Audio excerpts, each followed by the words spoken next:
안녕하세요. 성경 통독, 맥체인 성경 통독입니다.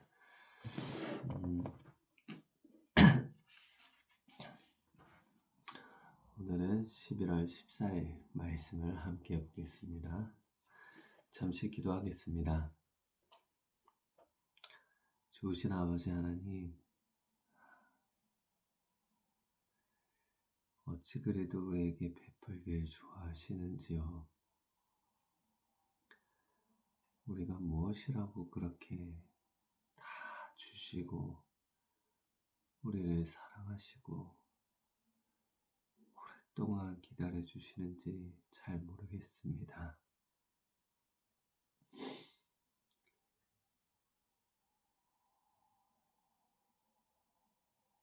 아무튼 참 좋으신 아버지 하나님인데, 때때로 저는 저의 자녀들에게 아버지 하나님과 같이 후하게 베풀지 않는 것 같습니다.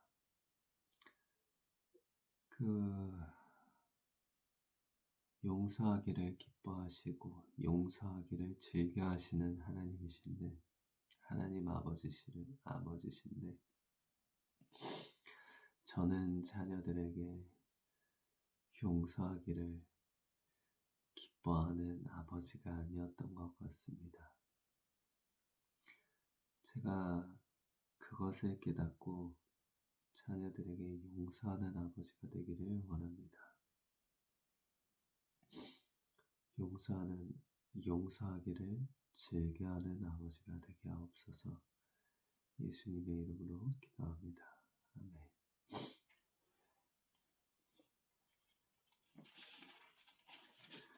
역대상 3장과 4장입니다.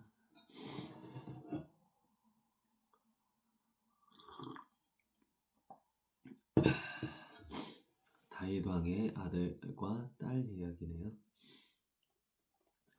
다윗이 헤브론에서 낳은 아들들은 이러하니, 맏아들은 암논이라.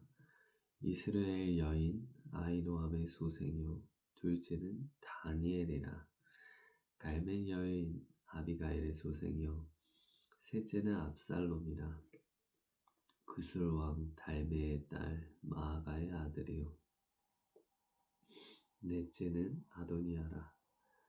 하깃의 아들이요, 다섯째는 스바랴라. 아비달의 소생이요, 여섯째는 이드르암이라. 다윗의 아내 에글라의 소생이니 이 여섯은 헤브론에서 나왔더라. 다윗이 거기서 7년 6개월을 다스렸고 또 예루살렘에서 33년 다스렸으며, 예루살렘에서 그가 낳은 아들들은 이러하니, 시므아와 소밥과 나단과 솔로몬, 네 사람은 다 암미엘의 딸 바수아의 소생이요, 또 이팔과 엘리사마와 엘리벨렛과 노가와 네벡과 야비야와 엘리사마와 엘리아다와 엘리벨렛 9사람은 다 다윗의 아들이요, 그들의 누이는 다말이며 이 외에 또 소실의 아들이 있었더라.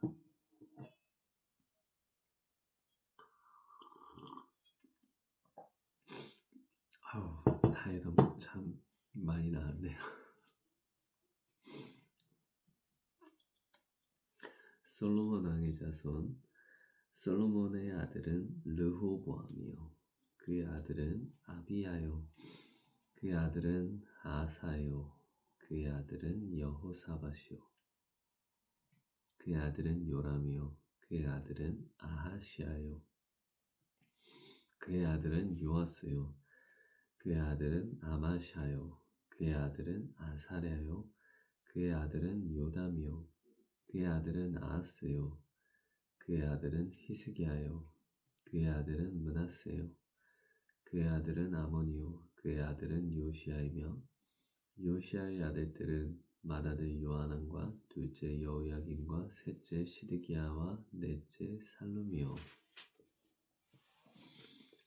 여호야김의 아들들은 그의 아들 여고냐, 그의 아들 시드기야요. 사로잡혀간 여고냐의 아들들은 그의 아들 스알디엘과 말기람과 브다야와 세나살과 여가미야와 호사마와 느다비아요. 브다야의 아들들은 스룹바벨과 시므이요. 스룹바벨의 아들은 무술람과 하나냐와 그의 매제 슬로밋과 또 하수바와 오헬과 베레갸와 하사랴와 유삽 헷의 5사람이요. 하나냐의 아들은 블라랴와 여사야요. 또 르바야의 아들 아르난의 아들들 오바데의 아들들 스가냐의 아들들이니 스가냐의 아들은 스마야요. 스마야의 아들들은 핫두스와 이갈과 바리야와 느아랴와 사밧 6사람이요.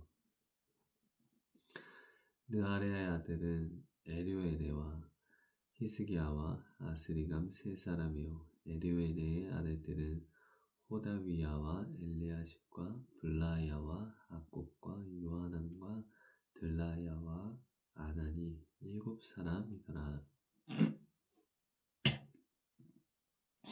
유다의 자손 유다의 아들들은 베레스와 헤스론과 갈미와 훌과 소발이라. 소발의 아들 르아야는 야핫을 낳고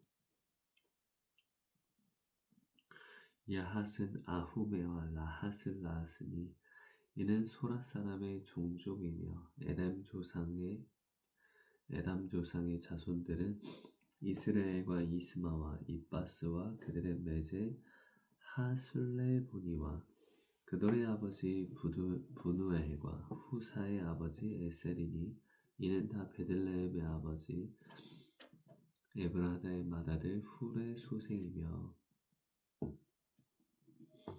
드고아의 아버지 아술의 두 아내는 헬라와 나아라라. 나아라는 그에게 아우삼과 헤벨과 데므니와 하스다리를 낳아주었으니 이는 나아라의 소생이요. 헬라의 아들들은 세렉과 이수알과 에드난이며 고스는 아눕과 소베바와 하룸의 아들 아하의 종족들을 낳았으며 야베스는 그의 형제보다 귀중한 자라. 그의 어머니가 이름하여 이르되 야베스라 하였으니 이는 내가 수고로이 낳았다 함이더라. 야베스가 이스라엘 하나님께 아뢰어 이르되 주께서 내게 복을 주시려거든 나의 지역을 넓히시고 주의 손으로 나를 도우사 나로 환난을 벗어나 내게 근심이 없게 하옵소서 하였더니 하나님이 그가 구하는 것을 허락하셨더라. 야베스의 기도 그 찬양의 원 구절이네요. 그 찬양이죠. 원컨대 주께서 나에게 복에 복을 더하사 나의 지경을 넓히시고 주의 손으로 나를 도우사 나로 환난을 벗어나 근심이 없게 하옵소서. 그 찬양의 원구절입니다. 다른 족보 수하의 형 글룹이 무힐을 낳았으니 무힐은 에스돈의 아버지요 에스돈은 베드라바와 바세아와 이르나하스의 아버지 드힌나를 낳았으니 이는 다 레가 사람이며 그나스의 아들들은 온니엘과 스라엘요 온니엘의 아들은 하닷이며 무오노드는 오라를 낳고 스라야는 요압을 낳았으니 요압은 게하라심의 조상이라. 그들은 공장이었더라. 여분네 아들 갈렙의 자손은 이루와 엘라와 나함과 엘라의 자손과 그나스요. 여할렐렐의 아들은 십과 시바와 디리아와 아사렐이요. 에스라의 아들들은 예델과 메렉과 에벨과 얄론이며 메렛은 미리암과 삼메와 에스드모아의 조상 이스바를 낳았으니 이는 메렛이 아내로 맞은 바로의 딸 비디아의 아들들이며 또 그의 아내 여후디아는 그돌의 조상 예렉과 소고의 조상 헤벨과 사노아의 조상 여구디엘을 낳았으며 나함의 누이인 후디아의 아내의 아들들은 가미 사람 그일라의 아버지와 마아가 사람 에스드모하며 시몬의 아들들은 암논과 린나와 벤하난과 딜론이요 이시의 아들들은 소헷과 벤소헷이더라. 유다의 아들 셀라의 자손은 레가의 아버지와 에르와 마레사의 아버지 라하나와 세마 뽑자는 자의 집 곧 아스베야의 집 종족과 또 요김과 고세바 사람들과 요아스와 모압을 다스리던 사람과 야수빈의 해민이 이는 다 옛 기록에 의존한 것이라. 이 모든 사람은 토기장이가 되어 수풀과 산을 가운데 거주하는 자로서 거기서 왕과 함께 거주하면서 왕의 일을 하였더라. 시므온의 자손 시므온의 아들들은 느무엘과 야민과 야릿과 세라와 사울이요. 사울의 아들은 살룸이요. 그의 아들은 밉삼이요. 그의 아들은 미스마요. 미스마의 아들은 함무엘이요. 그의 아들은 삭굴이요. 그의 아들은 시므이라. 시므이에게는 아들 16과 딸 16이 있으나 그의 형제에게는 자녀가 몇이 못되니 그들의 온 종족이 유다 자손처럼 번성하지 못하였더라. 시므온 자손이 거주한 곳은 브엘세바와 몰라다와 하살수알과 빌하와 에셈과 돌랏과 부도엘과 호르마와 시글락과 벳말가봇과 하살수심과 벳비리와 사하라임이니 다윗 왕 때까지 이 모든 성읍이 그들에게 속하였으며 그들이 사는 곳은 에담과 아인과 림몬과 도겐과 아산 5성읍이요. 또 모든 성읍 주위에 살던 주민들의 경계가 바알까지 다다랐으니 시므온 자손의 거주지가 이러하고 각기 계보가 있더라. 또 메소밥과 야물렉과 아마시아의 아들 요사와 요엘과 아시엘의 증손 스레아의 손자 요시비아의 아들 예후와 또 엘료에네와 야고바와 여소하야와 아사야와 아데엘과 여시미엘과 브나야와 또 스마의 오대손 시므리의 현손 여다야의 증손 알론의 손자 시비의 아들은 시사이니 여기 기록된 것들은 그들의 종족과 그들의 가문의 지도자들의 이름이라. 그들이 매우 번성한지라. 그들이 그들의 양떼를 위하여 목장을 구하고자 하여 골짜기 동쪽 그들 지경에 이르러 기름지고 아름다운 목장을 발견하였는데 그 땅이 넓고 안정되고 평안하니 이는 옛적부터 거기에 거주해온 사람은 함의 자손인 까닭이라.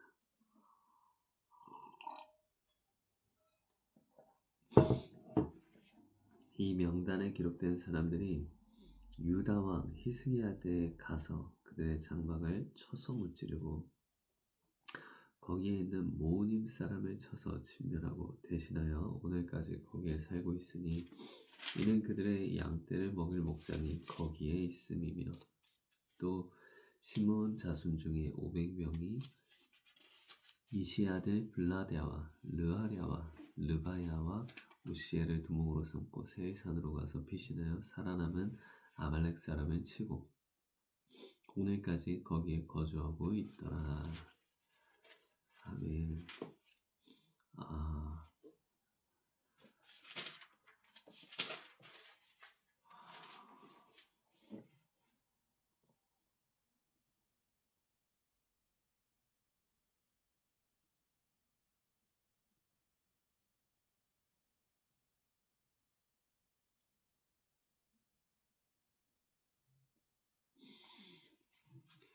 역대상은 그저 왕들의 이야기만 아니라 지금 그 아담으로 시작된 계보, 그 족보가 그 하나님의 일하심이 어느 가문을 따라서 일하고 있는지, 또 하나님께서 어떻게 그 역사를 이루어 가시는지 쭉 계보와 그런 것들을 통해서, 족보를 통해서 보여주려고 하시는 것 같습니다.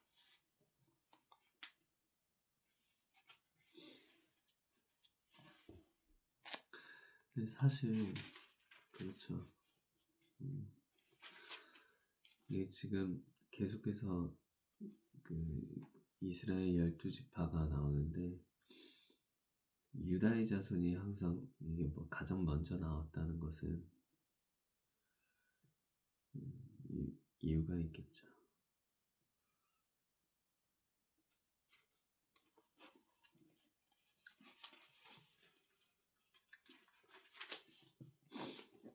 히브리서 9장을 함께 보겠습니다. 히브리서 9장. 첫 언약에도 섬기는 예법과 세상에 속한 성소가 있더라. 예비한 첫 장막이 있고 그 안에 등잔대와 상과 진설병이 있으니 이는 성소라 일컫고,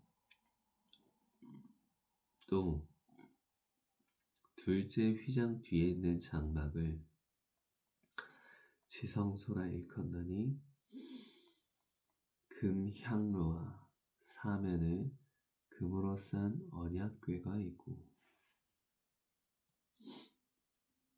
그 안에 만나를 담은 금 항아리와 아론의 쌍난 지팡이와 언약의 돌판들이 있고 그 위에 속죄소를 덮는 영광의 그룹들이 있으니 이것들에 관하여는 이제 낱낱이 말할 수 없노라. 이 모든 것을 이같이 예비하였으니 제사장들이 항상 첫 장막에 들어가 섬기는 예식을 행하고, 오직 둘째 장막은 대제사장이 홀로 1년에 한 번 들어가되 자기의 백성의 허물을 위하여 드리는 피 없이는 아니하나니, 성령이 이로써 보이신 것은 첫 장막이 서 있을 동안에는 성소에 들어가는 길이 아직 나타나지 아니한 것이라. 아, 그렇죠. 첫 장막이 서 있을 동안에는 성소, 지성소에 들어가는 길이 아직 나타나지 않아서 대제사장 외에는 아무도 들어갈 수 없는 것을 말합니다. 이 장막은 9절, 이 장막은 현재까지의 비유니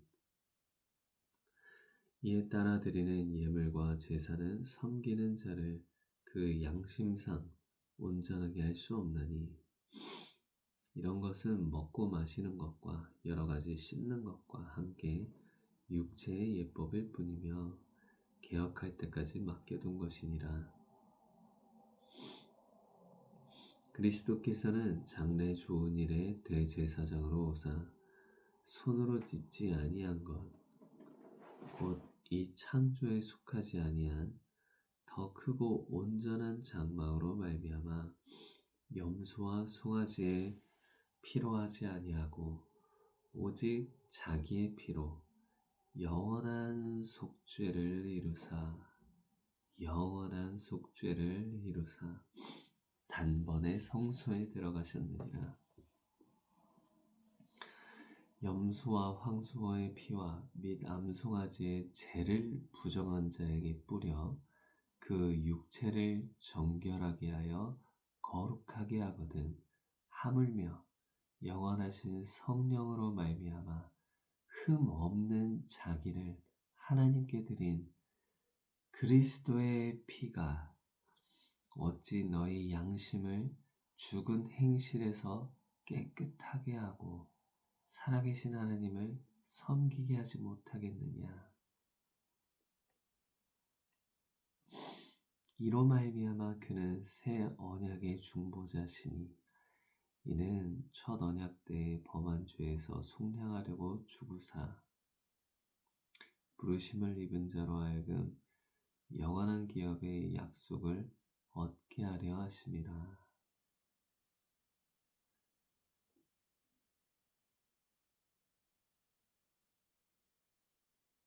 이는 다시 한번 읽겠습니다. 15절. 이로 말미암아 그는 새 언약의 중보자시니 새 언약의 중보자시니 이는 첫 언약 때의 범한 죄에서 우리를 속량하려고 죽으사 부르심을 입은 자로 하여금 영원한 기업의 약속을 얻게 하려 하심이라.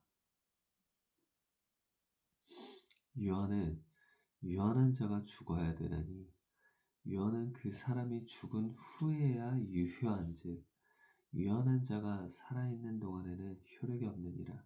이러므로 첫 언약도 피 없이 세운 것이 아니니 모세가 율법대로 모든 계명을 온 백성에게 말한 후에 송아지와 염소의 피 및 물과 붉은 양털과 우슬초를 취하여 그 두루마리와 온 백성에게 뿌리며 이르되 이는 하나님이 너희에게 명하신 언약의 피라 하고 또한 이와 같이 피를 장막과 섬기는 일에 쓰는 모든 그릇에 뿌렸느니라. 율법을 따라 거의 모든 물건이 피로써 정결하게 되나니 피 흘림이 없은즉 사함이 없느니라. 그러므로 하늘에 있는 것들의 모형은 이런 것들로서 정결하게 할 필요가 있었으나 하늘에 있는 그것들은 이런 것들보다 더 좋은 제물로 할지니라. 그리스도께서는 참 것의 그림자인 손으로 만든 성소에 들어가지 아니하시고 바로 그 하늘에 들어가사 이제 우리를 위하여 하나님 앞에 나타나시고 대제사장이 해마다 다른 것의 피로써 성소에 들어가는 것 같이 자주 자기를 드리려고 아니하실지니 그리하면 그가 세상을 창조한 때부터 자주 고난을 받았어야 할 것이로되 이제 자기를 단번에 제물로 드려 죄를 없이 하시려고 세상 끝에 나타나셨느니라. 한 번 죽는 것은 사람에게 정해진 것이요 그 후에는 심판이 있으리니 이와 같이 그리스도도 많은 사람의 죄를 담당하시려고 단번에 들이신 바 되셨고 구원에 이르게 하기 위하여 죄와 상관없이 자기를 바라는 자들에게 두 번째 나타나시리라.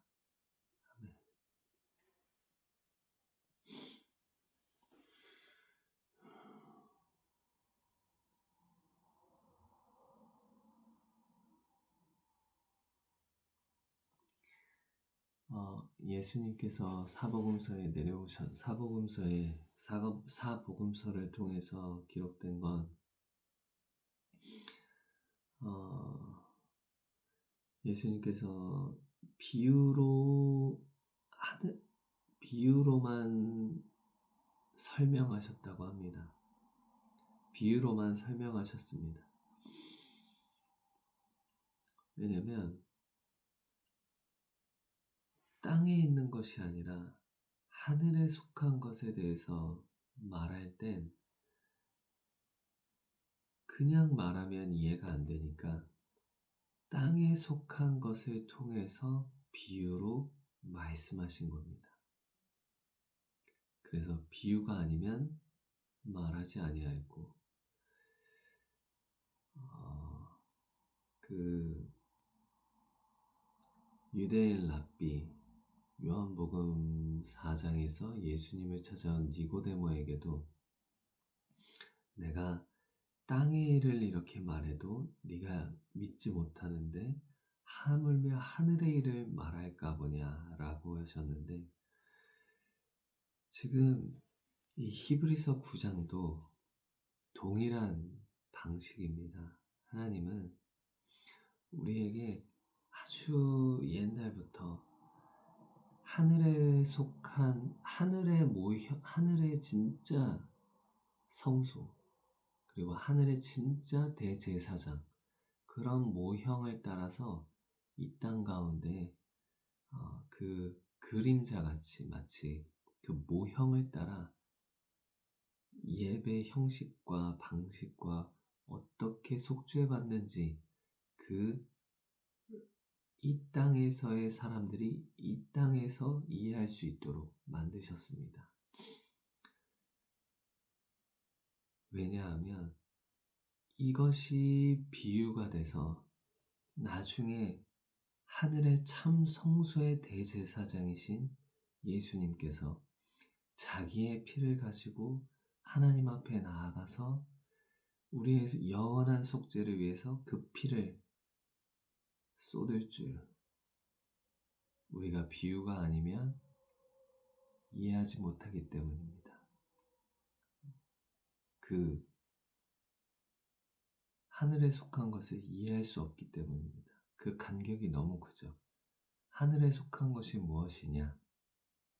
하나님이 세상을 사랑하사 독생자를 주셨으니가 바로 하늘에 속한 것입니다.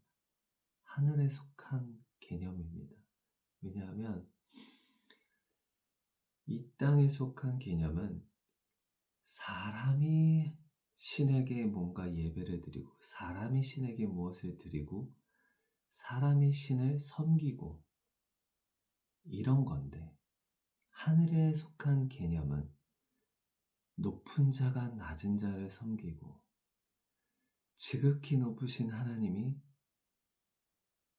우리를 위해서 자신의 생명까지, 자신의 독생자 아들까지 내어주신다는 이 놀라운 개념은 사람의 머리로선, 생각으로선 생각할 수도 없고 왜 그러는지 이해할 수도 없기 때문입니다. 그래서 하나님은 예수님께서 이 땅에서 비유로, 이 땅에 있는 비유로 하늘을 설명하신 것처럼 이 히브리서 9장에서 말하는 것도 하늘의 참 성소인 그 성소와 대제사장이, 참 대제사장이신 예수 그리스도를 설명하기 위해서 수천 년 전부터 모세를 통하여 율법을 주어서 그 하늘에 있는 예배와 하늘에 있는 그 개념을 이 땅 가운데 우리가 이해할 수 있도록, 아, 이게 이걸 말하는 거였구나를 이해할 수 있도록 오랫동안 가르쳐 주시고 기다려 주신 것입니다. 우리 아버지 하나님은 우리를 정말 오래 기다리시고 그리고 우리 수준에 맞추어서, 하나님 당신의 수준으로 우리를 끌어올려서 이해시키는 게 아니라 하나님이 우리의 수준으로 내려오셔서 낮추셔서 우리를 이해시켜 주십니다.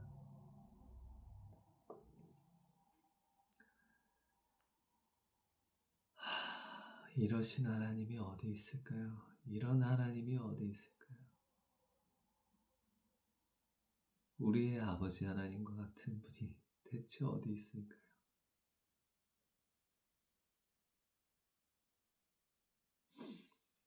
찬양합니다. 나의 주, 나의 아버지 하나님, 찬송합니다.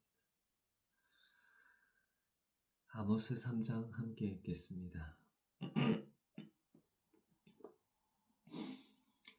여호와의 말씀을 받은 선지자, 이스라엘 자손들아, 여호와께서 너희에 대하여 이르시는 이 말씀을 들으라. 애굽 땅에서 인도하여 올리신 모든 족속에 대하여 이르시기를, 내가 땅의 모든 족속 가운데 너희만을 알았나니. 그러므로 내가 너희 모든 죄악을 너희에게 보응하리라 하셨나니, 두 사람이 뜻이 같지 않은데 어찌 동행하겠으며,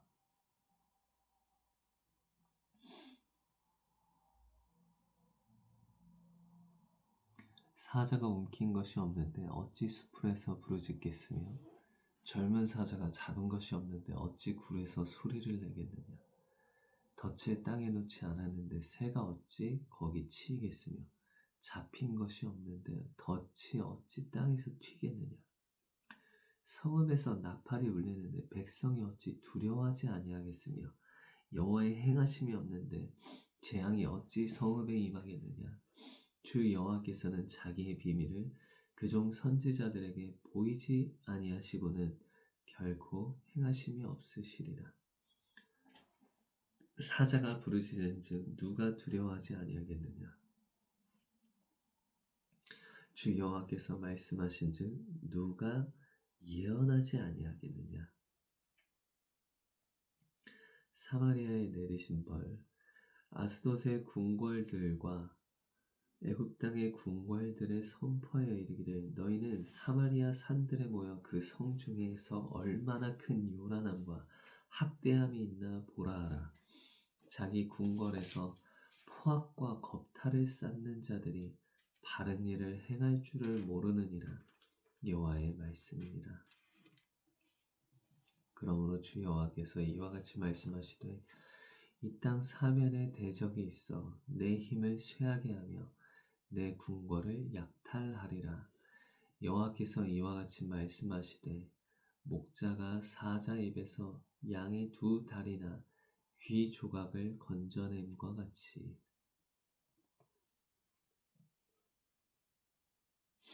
사마리아에서 침상 모서리에나 걸상의 방석에 앉은 이스라엘 자손도 건져냄을 입으리라.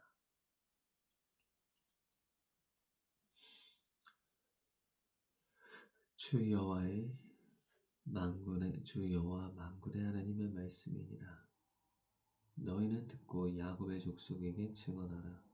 내가 이스라엘의 모든 죄를 보응하는 날에 베델의 제단들을 벌하여 그 제단의 뿔들을 꺾어 땅에 떨어뜨리고 겨울궁과 여름궁을 치르니 상하 궁들이 파괴되며 큰 궁들이 무너지리라. 여호와의 말씀이니라.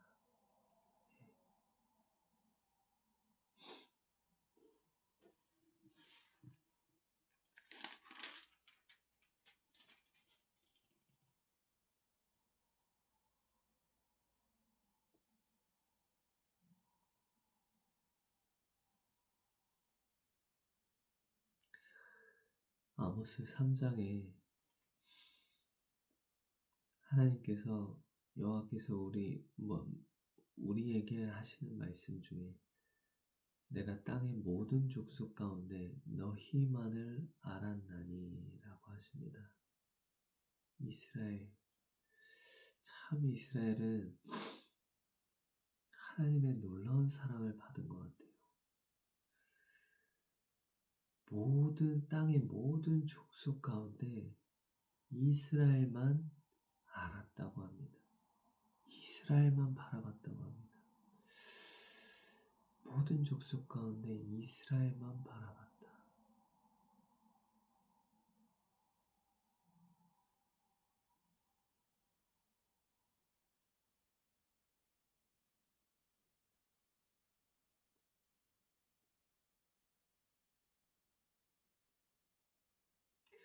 참 하나님 사랑 한결같으시네요. 돌이켜보면 이스라엘과 같이 반역한 나라가 없는데, 하나님께 반역한 나라가 없는데 하나님의 이스라엘을 정말 사랑하십니다. 이스라엘에게 축복하는 자에게 축복하시고 저주하는 자에게 저주하십니다.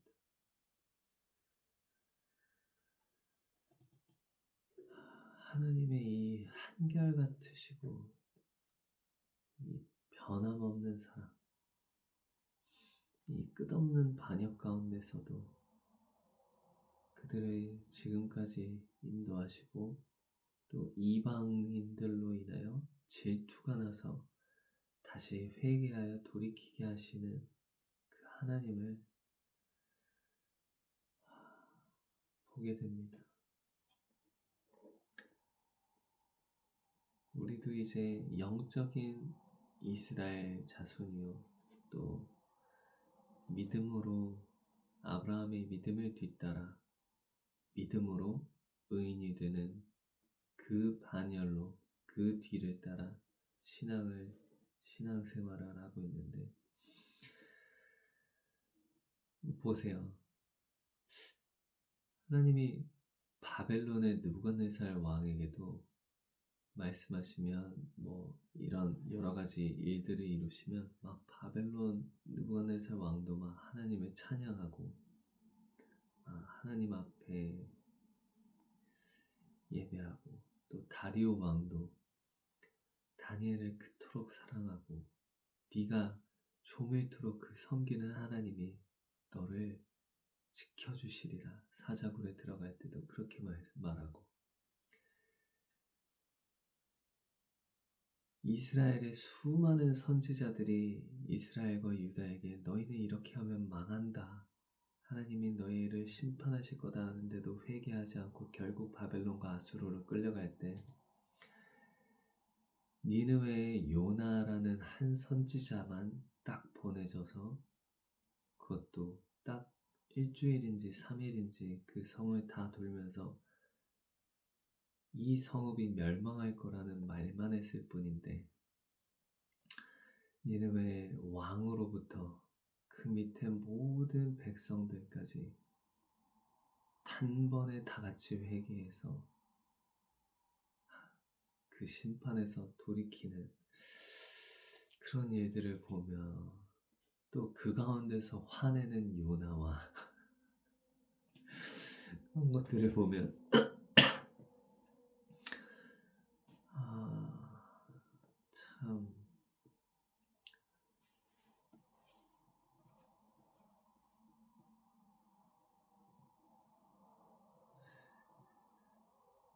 참 하나님 사랑은 가성비가 없다.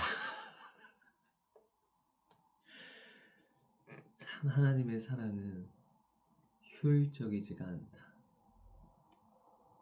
하나님의 사랑은 참 낭비스럽다 라는 생각이 들 정도로,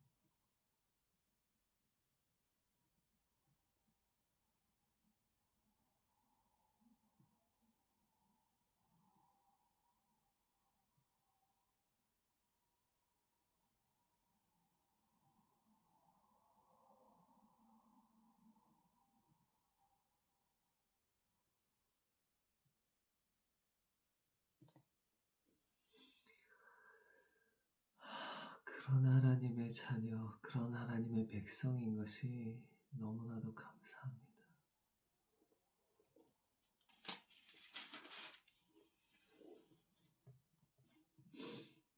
시편 146편, 147편입니다. 할렐루야, 내 영혼아 여호와를 찬양하라. 나의 생전에 여호와를 찬양하며 나의 평생에 내 하나님을 찬송하리로다. 아멘. 귀인들을 의지하지 말며 도울 힘이 없는 인생도 의지하지 말지니 그의 호흡이 끊어지면 획으로 돌아가서 그날에 그의 생각이 소멸하리로다. 야곱의 하나님을 자기의 도움으로 삼으며 여호와 자기 하나님에게 자기의 소망을 두는 자는 복이 있도다. 여호와는 천지와 바다와 그 중에 만물을 지으시며 영원히 진실함을 지키시며 억눌린 사람들을 위해 정의로 심판하시며 줄인 자들에게 먹을 것을 주시는 이시로다. 여호와께서는 갇힌 자들에게 자유를 주시는도다. 여호와께서 맹인들의 눈을 여시며 여호와께서 비굴한 자들을 일으키시며 여호와께서 의인들을 사랑하시며 여호와께서 나그네들을 보호하시며 고아와 과부를 붙드시고 악인들의 길은 굽게 하시는도다. 시온아, 여호와는 영원히 다스리시고 내 하나님은 대대로 통치하시리로다. 할렐루야. 147편.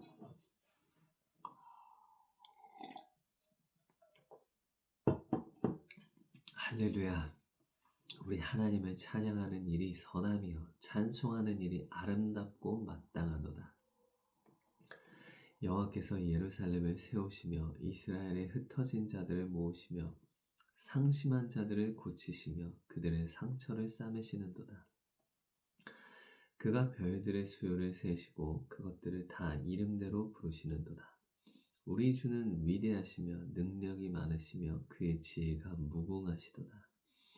여호와께서 겸손한 자들은 붙드시고 악인들은 땅에 엎드려 들으시는도다. 감사함으로 여호와께 노래하며 수금으로 하나님께 찬양할지어다. 그가 구름으로 하늘을 덮으시며 땅을 위하여 비를 준비하시며 산에 풀이 자라게 하시며 들짐승과 우는 까마귀 새끼에게 먹을 것을 주시는도다. 여호와는 말에 힘이 세다 하여 기뻐하지 아니하시며 사람의 다리가 억세다 하여 기뻐하지 아니하시고 여호와는 자기를 경외하는 자들과 그의 인자하심을 바라는 자들을 기뻐하시는도다. 예루살렘아, 여호와를 찬송할지어다. 시온아, 내 하나님을 찬양할지어다. 그가 내 문빗장을 견고히 하시고 내 가운데 있는 너희 자녀들에게 복을 주셨으며 내 경내를 평안하게 하시고 아름다운 밀로 너를 배불리시며 그의 명령을 땅에 보내시니 그의 말씀이 속히 달리는도다. 눈을 양털같이 내리시며 서리를 재같이 흩으시며 우반을 떡부스러기같이 뿌리시나니 누가 능히 그의 주의를 감당하리요. 그의 말씀을 보내사 그것들을 녹이시고 바람을 불게 하신즉 물이 흐르는도다. 그가 그의 말씀을 야곱에게 보이시며 그의 율례와 규례를 이스라엘에게 보이시는도다. 그는 어느 민족에게도 이와 같이 행하지 아니하셨나니 그들은 그의 법도를 알지 못하였도다. 할렐루야. 이 147절에 10절과 11절이 저는 가장 중요하다고 생각합니다. 제가 얼마 전에 시편 139편을 읽을 때였나요? 그때 쇼츠에서 가장 저의 신앙의 가장 핵심이 바로 이것이라고 제가 한번 얘기한 적이 있었는데 10절을 다시 보겠습니다. 여호와는 말에 힘이 세다 하여 기뻐하지 아니하시며 사람의 다리가 억세다 하여 기뻐하지 아니하시고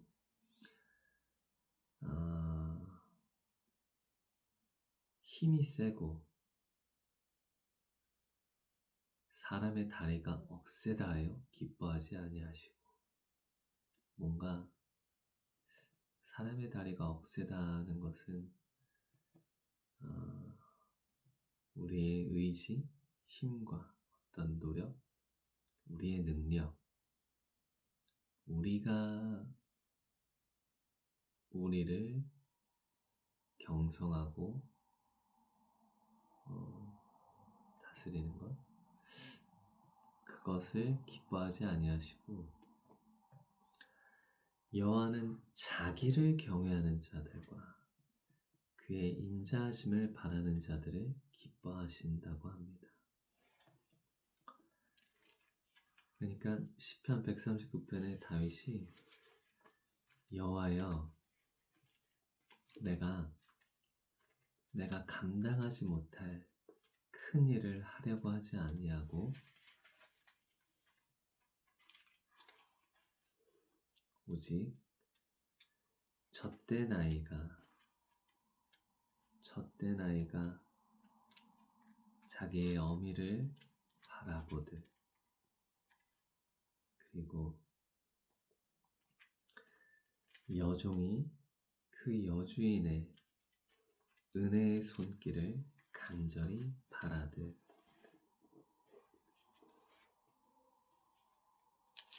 오직 당신만을 내가 의지하고 바라봅니다. 이것이 바로 그 시편 기자의 말이었습니다.